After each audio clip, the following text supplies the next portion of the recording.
Hey everyone, and welcome to the Films Critic channel. I'm producer Satch, and if you've read the caption and seen the thumbnail, then you know exactly what we're going to be talking about in this video. But before we do so, just a bit of housekeeping to get out of the way. If you enjoy these videos and would like to see more, please like this video, subscribe to the channel, share this with all your film friends, and press the notification bell so you get notified every time we drop content just like this. Now, without further ado, let's begin. 2003's The Lord of the Rings: The Return of the King was a defining moment for a plethora of reasons. The main one, of course, being the only film to have the single largest Oscar sweep in one night, 11 nominations, 11 wins. But what people don't realize is that for the genre and the audience in which this film and the trilogy was catered towards, this was pretty much as good as it would get in terms of quality. For a while, actually for a pretty long time. And yes, the year after The Return of the King came out, we did get Harry Potter and the Prisoner of Azkaban. And yes, it is very much regarded as the best in the series and one of the better fantasy films. And yes, Middle-earth fans may have flocked to those subsequent sequels. I myself will attest to that. And to add on to that, indeed, once the Harry Potter films concluded, the following year we did return to Middle-earth with Guillermo del Toro's Hobbit trilogy. Sorry, I got that wrong. Peter Jackson's Hobbit trilogy, which may not have been a great idea given how they turned out. But with all of these films, it was never the same level of, and I use this term with care, regality, that we felt not only with the final chapter of The Lord of the Rings, but the entire trilogy. In the early 2020s, however, there was one film in particular that managed to recapture the tone that one would expect with something that came from the mind of J.R.R. Tolkien. And that film is The Green Knight. Initially, The Green Knight was scheduled to release on the 16th of March 2020 at the South by Southwest Festival. But of course, the pandemic prevented this from occurring, and so it was pushed back a lot. Eventually, the film was released more than a year later on the 30th of July 2021.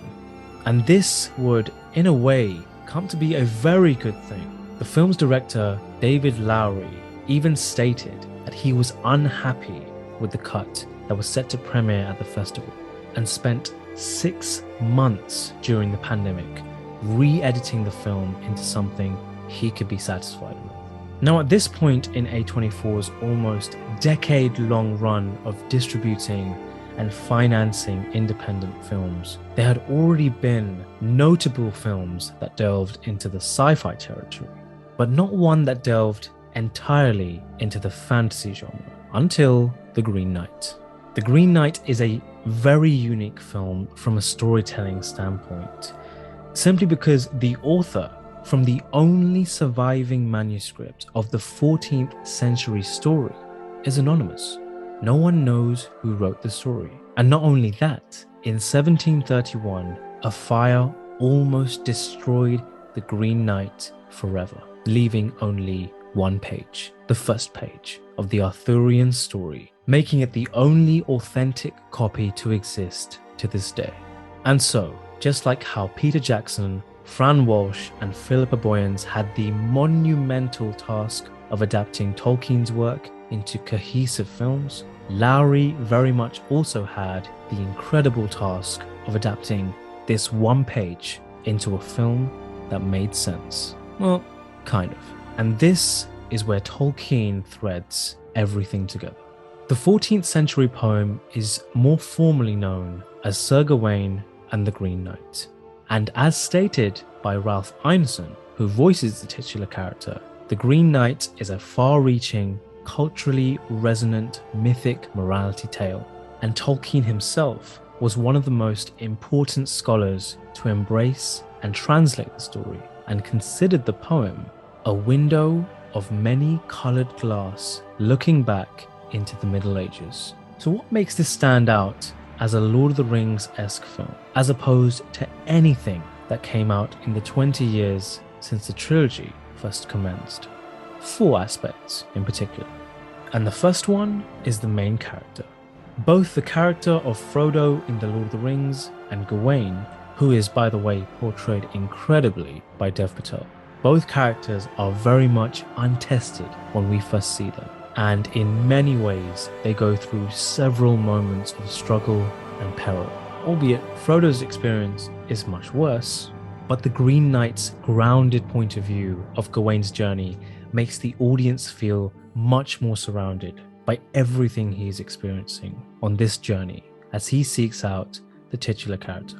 Which leads us to the next point, which for me is the one important aspect that has always made an epic truly epic, and that is the journey.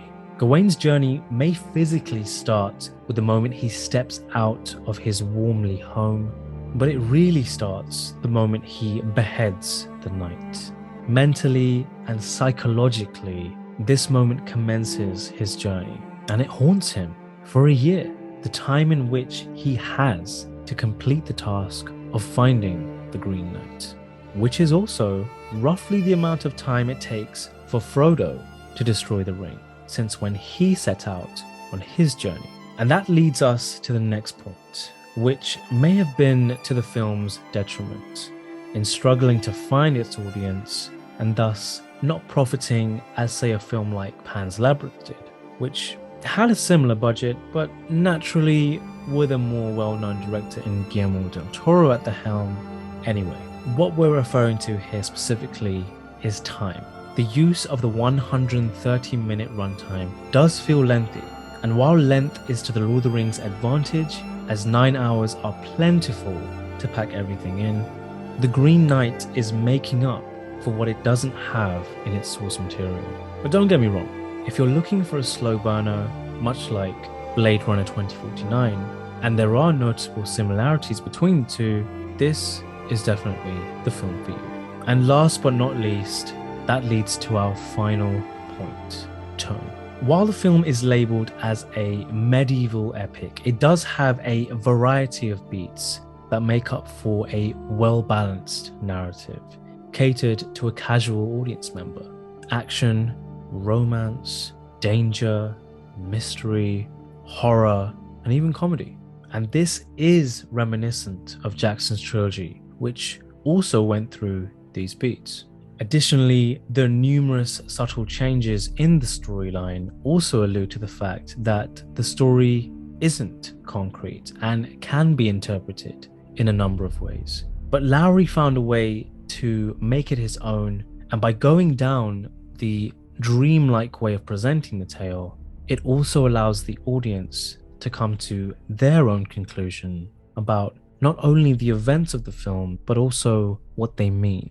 And so, while it may not have received the reception it most definitely deserved, The Green Knight is most certainly a triumph, not only in the fantasy genre, but also A24's immense catalogue, and I like to think it's a spiritual successor to the Lord of the Rings trilogy, even if on a small scale.